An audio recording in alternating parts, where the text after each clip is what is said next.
کبھی کہتی کہ اپنی بیٹی کو سنبھالو، کہیں میرے بیٹوں پر نظر نہ ڈالے۔ اس کے الفاظ خنجر کی طرح میرے دل میں اترتے۔ میں خاموشی سے سنتی رہتی، کیونکہ بولنے کا حق ہی کہاں تھا۔ میں تو بے سہارا عورت تھی۔ میرے بھائی کی مجبوری یہ تھی کہ وہ صفیہ کی ہر بات مانتا تھا۔ وہ اس کے سامنے کبھی کچھ نہ کہتا۔ وہ یہ بھی جانتا تھا کہ میں مشکل میں ہوں، لیکن وہ اپنی بیوی کو ناراض نہیں کرنا چاہتا تھا، اسی لیے میری بات سن کر بھی خاموش ہو جاتا۔ میرا دکھ یہ تھا، جس بھائی کے لیے میں نے اپنی خوشیاں قربان کیں، وہ آج میرے لیے ایک لفظ تک نہ بولا۔ وہ بس صفیہ کی بات مانتا رہا۔ مجھے یہ سب سہنا تھا، کیونکہ میرے پاس جانے کو کوئی اور جگہ نہ تھی۔ میں نے اپنی بیٹی کو دیکھا اور سوچا کہ میں اس کے لیے سب برداشت کر لوں گی۔ میں نے اپنے آنسو چھپائے، میں نے اپنی خوشیاں قربان کیں، لیکن میں نے فیصلہ کیا کہ میں اپنی بیٹی کو پڑھاؤں گی، اسے اس قابل بناؤں گی کہ وہ کسی کے رحم و کرم پر نہ رہے، وہ اپنے پیروں پر کھڑی ہو سکے۔ لیکن یہ سب خوابوں کی طرح لگتا تھا، کیونکہ حالات میرے خلاف تھے۔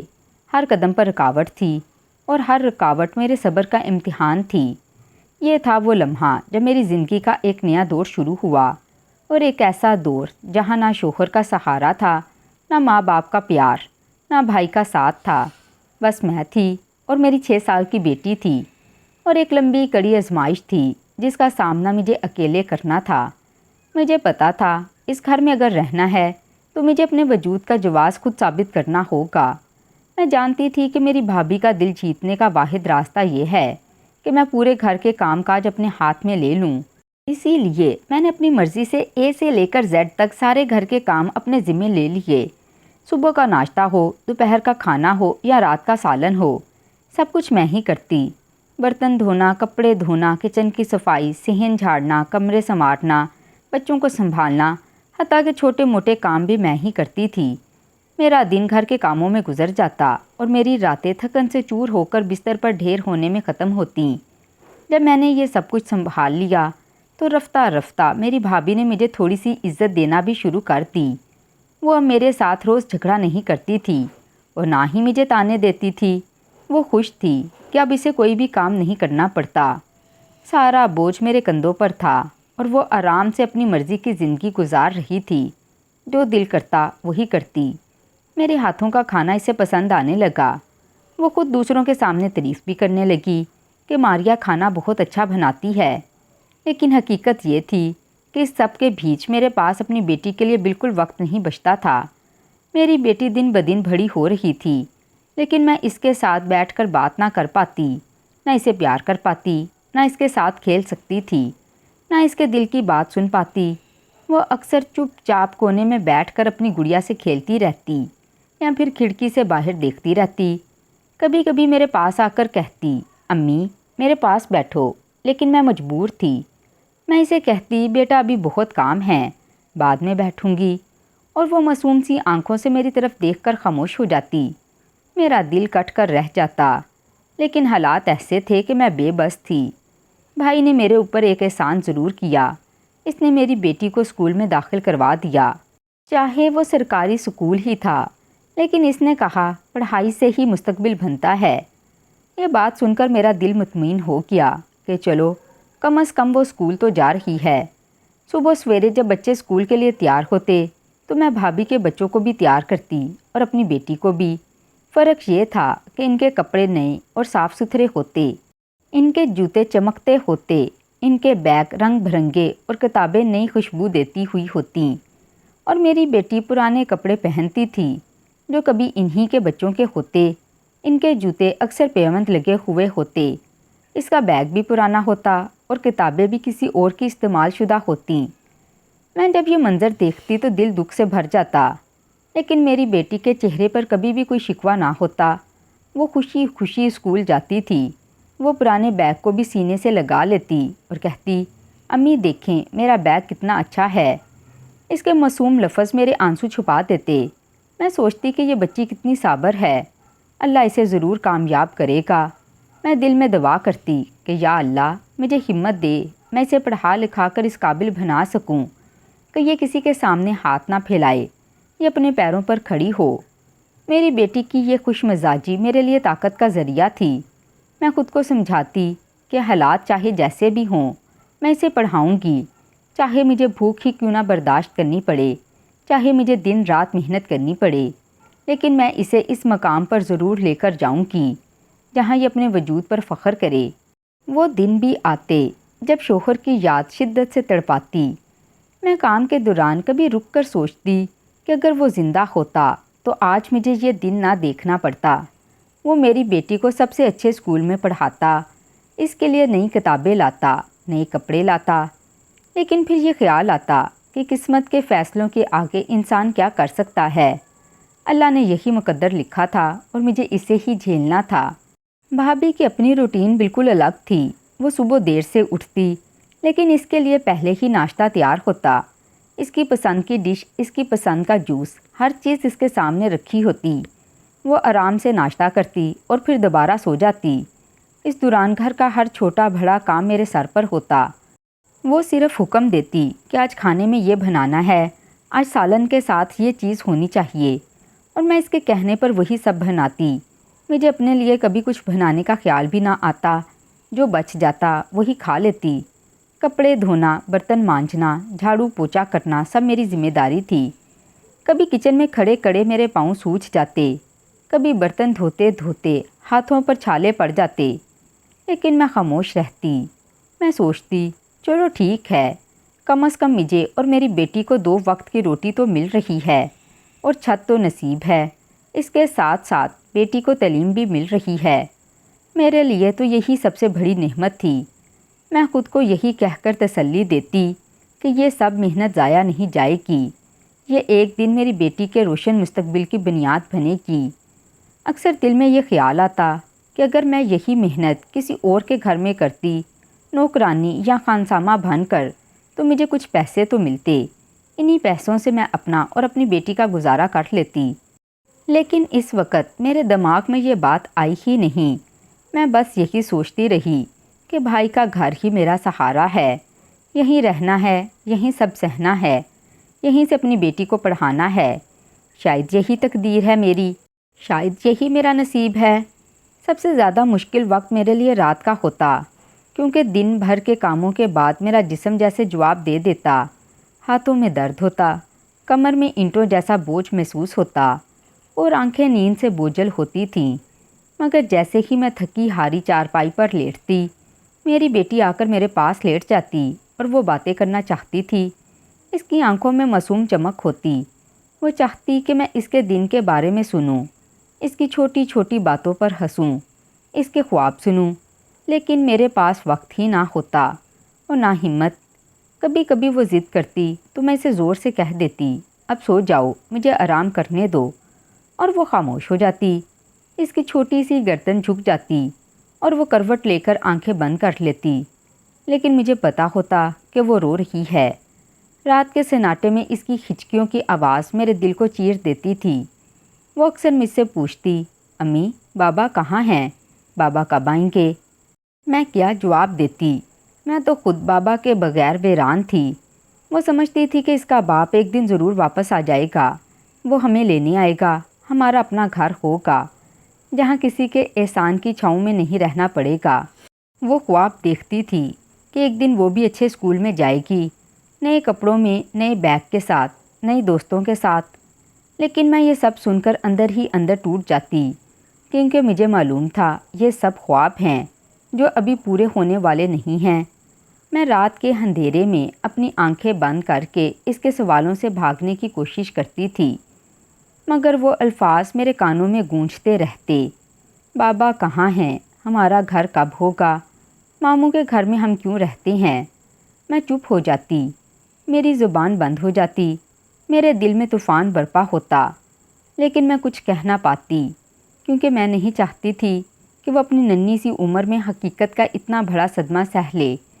اسی لیے میں بس اسے چپ کروانے کے لیے پیار سے گلے لگاتی اور کہتی، بابا اللہ کے پاس ہیں، وہ ہمیں دیکھ رہے ہیں، وہ ہمیں دعائیں دے رہے ہیں، اور ایک دن سب اچھا ہو جائے گا۔ وہ اس جھوٹے اطمینان پر مطمئن ہو جاتی اور آنکھیں بند کر کے سو جاتی، لیکن اس کی معصوم دعاؤں اور خوابوں نے میرے دل میں ایک جلتی ہوئی آگ لگا دی تھی، جو مجھے ہر رات یہ بات یاد دلاتی تھی کہ مجھے اپنی بیٹی کے لیے جینا ہے، مجھے اس کے خواب پورے کرنے ہیں، چاہے مجھے اپنی جان کی حد تک محنت کیوں نہ کرنی پڑے۔ ایک دن صبح کا وقت تھا، سورج ابھی پوری طرح نہیں نکلا تھا۔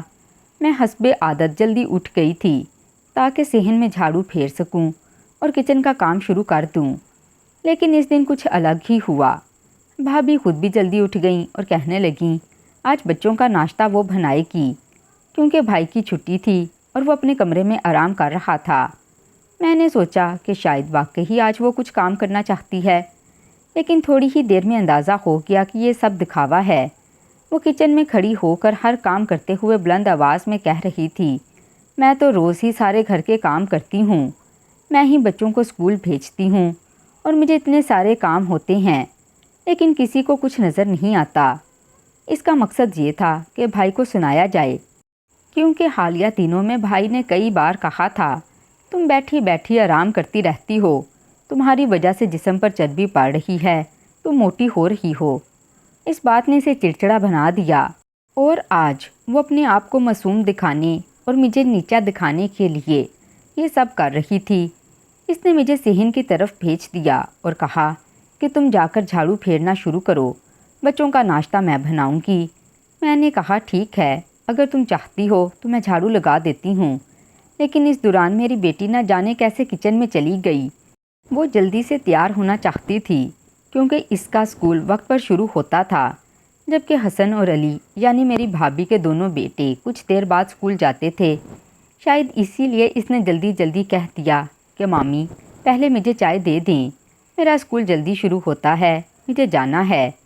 اس نے صرف ایک سیدھی سی بات کہی تھی، لیکن شاید یہی الفاظ صفیہ کے دل کو ایسے لگے جیسے کسی نے آگ بھڑکا دی ہو۔ وہ یہ برداشت ہی نہ کر سکی کہ میری بیٹی اس سے کچھ مانگے یا اسے اپنے بیٹوں پر فوقیت دے۔ میں صحن میں جھاڑو لگا رہی تھی، اچانک میری بیٹی کی چیخ سنائی دی۔ وہ ایسی چیخ تھی کہ میرا دل دہل گیا۔ میں نے جھاڑو وہیں چھوڑ دیا اور دوڑتی ہوئی اندر کچن میں پہنچی۔ جو منظر میری آنکھوں کے سامنے تھا اس نے میرے پورے وجود کو ہلا کر رکھ دیا۔ میری معصوم بیٹی کا چہرہ لال سرخ ہو چکا تھا اور وہ دونوں ہاتھوں سے اپنا چہرہ پکڑ کر تڑپ رہی تھی۔ میں سمجھ گئی کہ صفیہ نے غصے میں آ کر گرم چائے کی پیالی اس کے چہرے پر انڈیل دی ہے۔ میری بیٹی کی جلد جھلس گئی، اس کی چیخیں کچن میں گونج رہی تھیں، لیکن سب سے زیادہ افسوس کی بات یہ تھی کہ صفیہ کے چہرے پر نہ کوئی پچھتاوا تھا نہ کوئی ندامت، بس اس کے ہونٹوں پر ایک سختی تھی، جیسے اس نے یہ سب جان بوجھ کر کیا ہو۔ اس کے لہجے میں غصہ اور آنکھوں میں سختی تھی۔ وہ بالکل مطمئن دکھائی دے رہی تھی، جیسے اسے یقین تھا کہ کوئی اس کے خلاف کچھ نہیں کہے گا۔ میرا دل دہل گیا۔ میں روتی چلاتی اپنی بیٹی کو گود میں اٹھانے لگی۔ اس کے چہرے پر چھالے پڑنے لگے تھے، وہ درد سے بلک رہی تھی اور مجھے دیکھ کر کہہ رہی تھی امی بہت درد ہو رہا ہے۔ میں بے بسی سے کانپ رہی تھی، میری آنکھوں سے آنسو بہہ نکلے۔ میں نے چیخ کر اپنے بھائی کو پکارا، لیکن وہ اپنے کمرے سے باہر نہ آیا۔ شاید وہ سب کچھ سن رہا تھا، لیکن اس نے خود کو باہر آنے کی زحمت نہیں دی۔ شاید وہ صفیہ کو ناراض نہیں کرنا چاہتا تھا، یا شاید اس نے یہ سب نظر انداز کرنے کا فیصلہ کر لیا۔ لیکن میرے لیے یہ لمحہ میری زندگی کا سب سے برا لمحہ بن گیا۔ میں نے سوچے بغیر اپنی بیٹی کو گود میں اٹھایا اور ننگے پاؤں ہسپتال کی طرف بھاگنے لگی۔ میرا دل زور زور سے دھڑک رہا تھا، میرے قدم زمین پر پڑ رہے تھے، لیکن مجھے ہوش نہیں تھا کہ میں کہاں جا رہی ہوں اور کیسے جا رہی ہوں۔ میرے ذہن میں صرف ایک ہی بات تھی کہ میں جلدی سے اسے سرکاری ہاسپٹل پہنچاؤں، ورنہ کچھ بڑا نقصان ہو جائے گا۔ اس کا چہرہ میری گود میں تھا اور وہ درد سے تڑپ رہی تھی۔ میں اسے سینے سے لگا کر بھاگ رہی تھی۔ راستے میں لوگ مجھے دیکھتے، کچھ عورتیں افسوس بھری نظروں سے دیکھتی رہیں، کچھ نے سوالی نگاہوں سے پوچھنا چاہا کہ کیا ہوا ہے، لیکن میں نے کسی کو جواب دینے کا وقت ضائع نہیں کیا۔ میرے لیے بس یہ ضروری تھا کہ میں کسی طرح اسے ڈاکٹر کے پاس لے جاؤں۔ میری جیب میں پیسے تک نہیں تھے، میرے ہاتھ خالی تھے۔ میں نے سوچا اگر ہاسپٹل والے دوائی یا علاج کے لیے کچھ پیسے مانگیں گے تو میں کیا کروں گی، لیکن اس وقت میرے دل نے مجھے سمجھایا کہ پہلے پہنچ تو جاؤں، شاید اللہ کوئی آسانی پیدا کر دے۔ میں بھاگتی رہی، میرا سانس پھول رہا تھا، لیکن میرے قدم رکنے کا نام نہیں لے رہے تھے۔ میں نے اپنی بیٹی کی جلتی ہوئی صورت کو دیکھا تو میری آنکھوں کے سامنے اندھیرا چھا گیا۔ وہ چیخ رہی تھی امی بچاؤ، امی بچاؤ، اور میں بے بسی کے عالم میں اس کی چیخوں کو سن کر اپنے دل پر پتھر رکھ رہی تھی۔ میرے قدموں کے نیچے کی زمین جیسے کانٹوں سے بھر گئی تھی۔ میں بھاگ رہی تھی، لیکن ہر قدم میرے لیے قیامت بن رہا تھا۔ یہ وہ دن تھا جس نے میری ہمت، میری جان اور میرے وجود کو آزما لیا تھا۔ یہ میری زندگی کا سب سے برا دن تھا، ایک ایسا دن جسے سوچ کر بھی میری روح کانپ جاتی ہے۔ میری قسمت اچھی تھی کہ جیسے ہی میں ہاسپٹل میں داخل ہوئی، سامنے ہی ایک ڈاکٹر کھڑا تھا۔ میں نے دھوڑتے ہوئے کہا، میری مدد کرو، میری بچی جل گئی ہے۔ وہ ڈاکٹر فوراً میری طرف متوجہ ہوا، اور جیسے ہی اس نے میری بیٹی کو دیکھا تو حیران رہ گیا۔ اس کے چہرے کے تاثرات بدل گئے اور وہ فوراً بولا، اسے فوراً برن وارڈ میں لے جاؤ۔ میں اس کی حالت دیکھ کر خوفزدہ ہو گئی تھی، لیکن جب اس نے مجھے غور سے دیکھا تو ایک دم ٹھٹک گیا اور کہنے لگا، ماریا تم؟ اور میں حیران رہ گئی، کیونکہ وہ کوئی اور نہیں، میرا سگا کزن سلمان تھا، جسے میں کئی سال سے نہیں ملی تھی۔ مجھے بالکل خبر نہیں تھی کہ وہ ڈاکٹر بن گیا ہے۔ میں اس وقت اتنی پریشان تھی کہ مجھے اپنے رشتے کی پہچان کا بھی ہوش نہ رہا۔ میرے دل میں بس ایک ہی بات تھی کہ کسی طرح میری بیٹی بچ جائے۔ سلمان نے فوراً نرس کو بلایا اور کہا، بچی کو فرسٹ ایڈ دو۔ پھر وہ مجھے تسلی دیتے ہوئے کہنے لگا، فکر نہ کرو، سب ٹھیک ہو جائے گا۔ میں اس کے الفاظ سن کر تھوڑا مطمئن ہوئی۔ انہوں نے میری بیٹی کو دوائی دی اور اس کے چہرے پر مرہم رکھا تاکہ درد کم ہو جائے۔ کچھ ہی دیر بعد وہ مجھے وارڈ میں لے گیا اور دکھایا کہ وہ سو رہی ہے، اب وہ تکلیف میں نہیں۔ لیکن پھر بھی سلمان نے صاف صاف کہا، چہرے پر نشان رہ جائیں گے، البتہ ابھی امید ہے، عمر اس کی ابھی چھوٹی ہے، تو وقت کے ساتھ ساتھ یہ نشان بھی مدھم ہو جائیں گے، اور اگر ایسا نہ ہوا تو پھر سرجری کرنی پڑے گی۔ یہ سن کر میرے دل پر بوجھ آ گیا اور میں وہیں بیٹھ کر رونے لگی۔ سلمان مجھے روتا دیکھ کر کہنے لگا، ہمت کرو، سب بہتر ہو جائے گا۔ پھر وہ میرے قریب بیٹھ گیا اور پوچھنے لگا، تمہاری شادی ہو گئی تھی اور یہ بچی تمہاری ہی ہے، تو تمہارا شوہر کہاں ہے؟ میں نے آہستہ آواز میں کہا، میں بیوہ ہوں، میرا شوہر اس دنیا میں نہیں رہا۔ یہ سن کر وہ چند لمحے خاموش رہا، پھر کہنے لگا، مجھے یقین نہیں آ رہا کہ تم اتنے بڑے دکھ سے گزر رہی ہو۔ پھر میں نے اسے اپنا سارا حال سنایا کہ کیسے میں اپنے بھائی کے گھر رہ رہی ہوں اور یہ سب اس کی بیوی کی وجہ سے ہوا۔ سلمان چونکہ میرے بھائی کو اچھی طرح جانتا تھا، اسی لیے وہ سن کر حیران رہ گیا۔ اس نے کہا، وہ ایسا نکلے گا، یہ تو میں سوچ بھی نہیں سکتا۔ وہ تو سب کے سامنے بڑا نیک اور اسلامی بنتا ہے، ہر وقت دوسروں کو لیکچر دیتا پھرتا ہے کہ بہنوں کا حق رکھنا چاہیے، ان کا سہارا بننا چاہیے، لیکن حقیقت تو کچھ اور ہی نکلی۔ میں نے روتے ہوئے کہا، مجھے اب بھی اپنی بیٹی کے علاج اور پرورش کے لیے وہی گھر جانا پڑے گا۔ لیکن سلمان نے فوراً ٹوکا اور کہا، نہیں، تمہیں واپس جانے کی کوئی ضرورت نہیں، تم میرے ساتھ میرے گھر چلو، وہاں میری امی ہیں جو تمہیں دیکھ کر خوش ہوں گی، وہ تو تمہیں ہمیشہ یاد کرتی ہیں۔ میں نے ڈرتے ہوئے کہا، میں تم پر بوجھ بن جاؤں گی۔ لیکن سلمان نے میرا ہاتھ پکڑ کر کہا، تم بوجھ نہیں، تم میری کزن ہو، اور کزن کا رشتہ محض نام کا نہیں، یہ تو ذمہ داری بھی ہے۔ کچھ ہی دیر بعد میری بیٹی کو مکمل علاج کے لیے ہاسپٹل میں داخل کر لیا گیا۔ 3 دن تک وہ وہیں رہی اور ڈاکٹرز نے اس کی پٹی بدلی، اس کو دوا دی، اور سلمان ہر لمحہ ہمارے ساتھ کھڑا رہا۔ میں دن رات بیٹی کے پاس بیٹھی رہتی اور دعا کرتی کہ وہ جلد ٹھیک ہو جائے۔ 3 دن کے بعد وہ کچھ بہتر ہوئی تو سلمان نے کہا، اب تم دونوں میرے گھر چلو، مزید ہاسپٹل میں رہنے کی ضرورت نہیں۔ میں نے کچھ دیر خاموشی اختیار کی، لیکن میرے پاس کوئی اور راستہ نہیں تھا۔ ہم سلمان کے گھر گئے، وہاں اس کی ماں یعنی میری خالہ نے مجھے دیکھ کر گلے لگا لیا۔ وہ میری ماں کی کزن تھی، لیکن ہمیشہ مجھے اپنی بیٹیوں کی طرح چاہتی تھی۔ وہ مجھے دیکھ کر بہت خوش ہوئیں اور فوراً کہنے لگیں، تمہارے ساتھ بہت برا ہوا ہے، لیکن اب تم میرے پاس ہو، یہ تمہارا اپنا گھر ہے۔ انہوں نے میری بیٹی کو بھی بہت پیار کیا اور کہا، اب تم دونوں کو کسی فکر کی ضرورت نہیں۔ میں ان کی محبت دیکھ کر کچھ لمحے کے لیے سکون میں آ گئی۔ انہوں نے مجھے ایک کمرہ دیا جو بڑا صاف ستھرا اور آرام دہ تھا اور کہا، یہ تمہارا کمرہ ہے، یہاں سکون سے رہو۔ سلمان کے گھر میں 2 نوکر بھی کام کرتے تھے۔ گھر بہت بڑا اور پرسکون تھا۔ میں نے فوراً کہا کہ نوکروں کو نکال دیں، میں سب کام خود کر لوں گی۔ لیکن سلمان نے ہنس کر کہا، تمہیں کیا لگتا ہے تم یہاں نوکرانی بننے آئی ہو؟ میں نے کوئی احسان نہیں کیا، تم میری اپنی ہو اور اپنوں پر کوئی احسان نہیں کرتا، اور اپنی بیٹی کو تم بس سنبھالنا تمہارا یہی کام ہے۔ کچھ دنوں میں میری بیٹی کی حالت بہتر ہونے لگی۔ سلمان نے اس کے علاج کے تمام انتظامات کیے۔ وہ دوائی وقت پر لاتا، پٹیاں وقت پر بدلی جاتیں، اور جب وہ ٹھیک ہوئی تو سلمان نے کہا اب ہمیں اس کے اسکول کے بارے میں سوچنا چاہیے تاکہ اس کی پڑھائی ضائع نہ ہو۔ میں نے ہچکچاتے ہوئے کہا وہ سرکاری اسکول میں جاتی ہے، لیکن وہاں کا ماحول اچھا نہیں اور وہاں اس کا بھی خیال نہیں رکھا جاتا۔ سلمان نے کہا وہ کوئی اسکول نہیں، ہم اسے ایک اچھے اسکول میں داخل کروائیں گے تاکہ یہ آگے جا کر اپنے خواب پورے کر سکے اور یہ کسی پر بوجھ نہ بنے۔ یہ بات سن کر میری آنکھوں میں آنسو آ گئے، کیونکہ یہی وہ خواہش تھی جو میں دل میں لے کر سالوں سے جی رہی تھی، لیکن حالات نے کبھی اجازت نہیں دی تھی۔ اور آج مجھے پہلی بار لگا شاید میری بیٹی کے لیے واقعی کوئی نیا دروازہ کھلنے والا ہے۔ کچھ دن بعد سلمان نے ایسی بات کر دی کہ میں حیران رہ گئی۔ اس نے ایک دن کھانے کے بعد خاموشی سے مجھے دیکھتے ہوئے کہا میں تم سے ایک بات کہنا چاہتا ہوں۔ میں نے سمجھا شاید بیٹی کے علاج یا گھر کے کسی معاملے پر بات ہوگی، مگر اس نے اچانک کہا میں تم سے شادی کرنا چاہتا ہوں۔ میں چاہتا ہوں کہ تم اور تمہاری بیٹی دونوں میری زندگی کا حصہ بن جاؤ اور سکون سے زندگی گزارو۔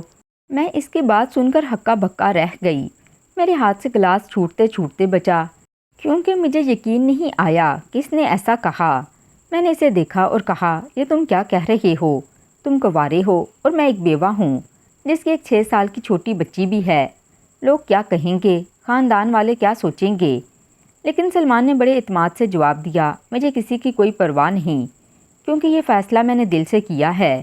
اس نے کہا میں نے جب سے ہوش سنبھالا میں تمہیں چاہتا تھا، لیکن تب میرے پاس کچھ نہیں تھا، میں خود کو سنوار رہا تھا۔ پھر تمہاری شادی ہو گئی اور میں خاموش رہا، لیکن اللہ نے تمہیں واپس میرے پاس بھیج دیا۔ یہ محض اتفاق نہیں، یہ تقدیر ہے جو تمہیں اور تمہاری بیٹی کو میری زندگی میں لے کر آئی ہے۔ میں نے کہا میں یہ شادی صرف اپنی بیٹی کے لیے کروں گی، میرے دل میں محبت نہیں۔ سلمان نے مسکرا کر کہا وہ میرا مسئلہ ہے، میں تمہیں خود سے محبت کرنا سکھا دوں گا، اور تم دیکھنا ایک دن یہ بیٹی ہی نہیں بلکہ تمہارا دل بھی مجھے اپنا مانے گا۔ یہ الفاظ سن کر میں رو پڑی۔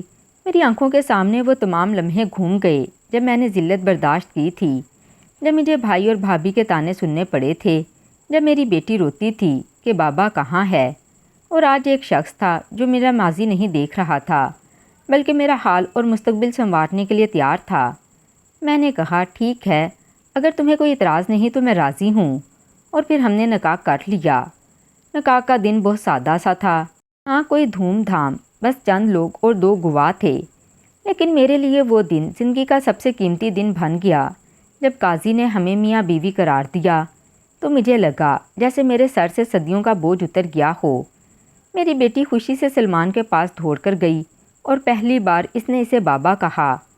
وہ منظر دیکھ کر میری آنکھوں سے آنسو نکل گئے۔ سلمان کی آنکھوں میں بھی نمی تھی۔ جب یہ خبر بھائی اور بھابھی تک پہنچی تو بھابھی نے تانا دیا، واہ یہ تو کمال ہوا، کل تک جو ہمارے گھر میں رہ کر ہمیں تانے سناتی تھی آج ڈاکٹر کی بیوی بن گئی۔ سلمان نے ان کی طرف دیکھا اور کہا یہ اب میری بیوی ہے، میرا فخر ہے، اور یہ بیٹی اب میری بیٹی ہے۔ اگر تمہیں یہ بات ہضم نہیں ہو رہی تو نہ ہو، لیکن آئندہ تمہاری زبان سے اس کے لیے کوئی غلط لفظ نہیں نکلنا چاہیے۔ میرے بھائی نے نظریں جھکا لیں، کیونکہ وہ جانتا تھا سلمان کے آگے کچھ کہنے کی ہمت نہیں تھی اس میں۔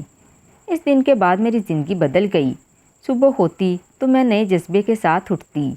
اب مجھے خوف محسوس نہیں ہوتا تھا بلکہ اطمینان تھا۔ میری بیٹی بھی اسکول جانے لگی اور سلمان ہر شام اسے لے جاتا، اسے کندھوں پر بٹھاتا، ہنستا کھیلتا گھر لاتا۔ یہ سب دیکھ کر میرا دل بھر آتا اور میں سوچتی کہ عورت کا نصیب ایک لمحے میں بدل سکتا ہے، اور نصیب صرف وہ مرد بدل سکتا ہے جو سچا مرد ہو، جو عورت کو سہارا دے اور جو اس کی عزت کو اپنی عزت سمجھے۔ یہ سب سلمان نے کر دکھایا۔ میری زندگی کا وہ باب جسے میں ہمیشہ اندھیروں سے جوڑتی تھی اب روشنی میں بدل گیا، اور میں نے پہلی بار دل سے شکریہ ادا کیا۔ اللہ نے میرے لیے یہ راستہ کھولا۔ تو ناظرین، ہماری آج کی یہ کہانی آپ کو کیسی لگی؟ کمنٹ باکس میں لازمی بتائیے گا، اور مزید اس طرح کی سبق آموز کہانیاں سننے کے لیے ہماری ویڈیو کو لائک کریں، شیئر کریں اور ہمارے چینل کو سبسکرائب کریں۔ شکریہ۔